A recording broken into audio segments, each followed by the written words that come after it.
ESPN's FPI, the Football Percentages Index, re-ranks these games for BYU shortly after each one goes final. And obviously, it jostles around and it gets affected by the win and loss and how the win or loss came for these programs. What does it say for BYU's chances of getting to a sixth win this season after the game against Southern Illinois? Well, it has a positive impact. So obviously, when you get a win, it's going to make the computers think, okay, they got a better chance here. The nice part is BYU, according to most of our sports books out there, our friends at FanDuel, I have this as well, have BYU as a double-digit underdog going up against SMU this Friday down there in Dallas. I saw it open it up at 10 points across most of the sports books, including FanDuel. But what does that say for BYU's chances? Well, Football Percentages Index from ESPN had BYU with a 19.7% chance to beat SMU in the preseason. After the win against Southern Illinois, they boosted their chance to 21.3%. So relatively negligible increase, but an increase in terms of their chance to win all the same. The other part about this is if you look at the overall percentages across the board for BYU, the Cougars, which were projected to win 4 to 5 games by the FPI, it was like 5. What was it? No, right here. 5.2 was the projection in the preseason. It is boosted to 6.8 after week 1. Now, once again, this will be adjusted week by week, but the projection is to go from not making a bowl to being 7-5 potentially at the end of the season based on the week 1 performance. That should lead you to think that BYU's got a really good chance this season to make some noise out there. Now, let's also acknowledge the fact that BYU still has to face the meat and potatoes portion of their schedule. They will play all 5 of the preseason ranked Big 12 teams. They obviously have Kansas State to open up Big 12 play. You're going to have Arizona coming in. You got to face off against Oklahoma State. You got the renewal of the Holy War game against Utah, and then obviously you still have Kansas out there as well. It's going to be a really, really tough slate of games for BYU, but ESPN and their numbers, they simply crunch numbers. This FPI, it takes into no account personal bias and the like. It simply looks at numbers and then spits out what it believes will happen for BYU. And it believes that BYU is a better team than it was anticipating going into the season.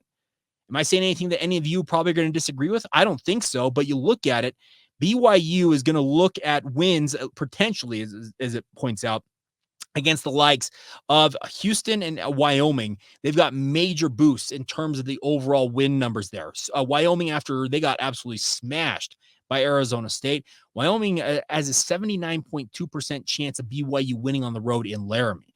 Houston, who got thoroughly dominated by UNLV at home, that's at 80.8%. Those are the top 2 in terms of BYU's chances of winning those games. The next highest is Baylor at 39.8%. So you're going to have work to do, speaking of the Cougars. But the thing is, you look at each one of these numbers, all of them except for, let's see, I saw 2. Only 2 of them, UCF and Utah, the back-to-back road games for BYU, stretching late October to early November. Those are the only 2 games after week 1 that the numbers went down. Actually, no, excuse me. Apologies. Arizona State also went down. So those 3 went down after week 1 performances across the board. But FPI's projected win total for BYU has them at 6.8 after week 1 and also gives them a 43% chance of reaching bowl eligibility this season.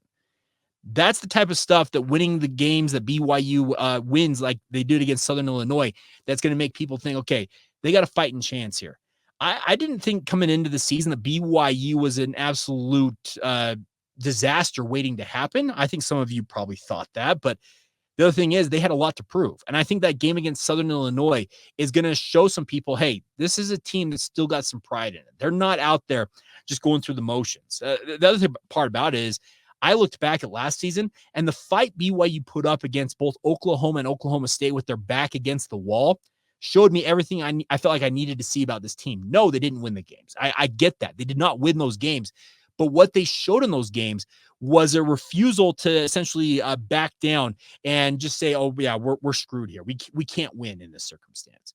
They refused to say die. The whole adage of Goonies never say die.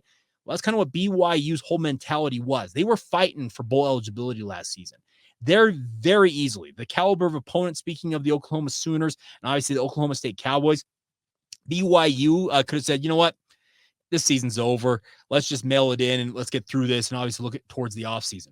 They actually did the opposite. They kind of said, you know what, we're going to go out there and we're going to absolutely punch until we can't punch anymore, to use the boxing analogy. And if we come through with a big win and a big knockout and we get a chance to go to the postseason, great.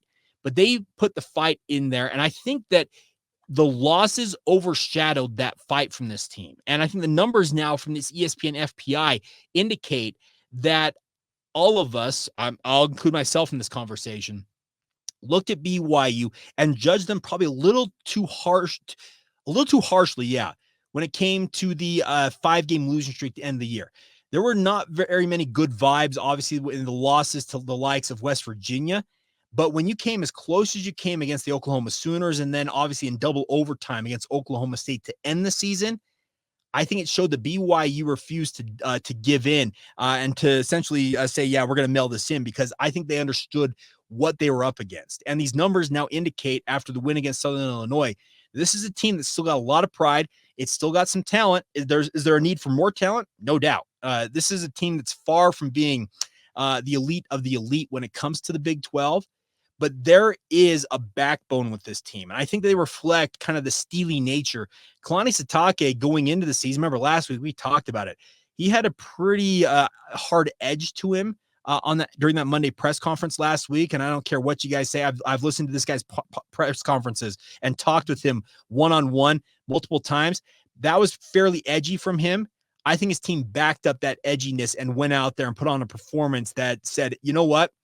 We know we're being overlooked here. We're going to show y'all what we got in the tank. And I'm happy for it. I love when I get a chance to obviously eat crow in a way when I was doubting some of what BYU might be able to do this year. But the goal for me still remains, just get to 6 wins. Anything beyond that this year, I think, is gravy. And I know that sounds artificially low, and it feels like I might be setting the bar for BYU too low in your mind, but they were 5-7 a season ago. Can you get to bowl eligibility and show that you're making progress along the path here? I think you can, and obviously that will require grinding out 5 more wins at some point this season, and be great to get a second one this weekend against SMU, even if the FPI numbers believe that you have a 1-in-5 shot, really, of winning that game. I don't think SMU is insurmountable by any means. Just watching that game against Nevada a couple weeks ago in week 0, that SMU team looked imminently beatable. They looked like a team that was very, very undisciplined. And one thing I liked about BYU from Saturday night was their discipline was very, very evident in that game against Southern Illinois. If you can be the more disciplined team, more often than not, you're going to give yourself a fighting chance in those games. And I know it's a road game and BYU has to travel to Texas, but I'm feeling pretty good about this SMU game at the outset of this week. Now, could that change as the week progresses? Sure. But I feel like BYU knows what they're up against and they're ready for the fight. And they're going to be willing to go in there and put it all on the line when they take on the Mustangs. And they've got history with the Mustangs as well. And we'll discuss that throughout the week as well, because you can go all the way back to 1980 and the famed Holiday Bowl, the Miracle Bowl for BYU. And we'll maybe do a little bit of a history lesson on BYU and SMU's history a little bit later on this week as well. So numbers overall, I think very positive for BYU, and reflecting, I think that this team, they've got more in the tank and more fight in them than I think many of us may have been giving them credit for coming off of last season.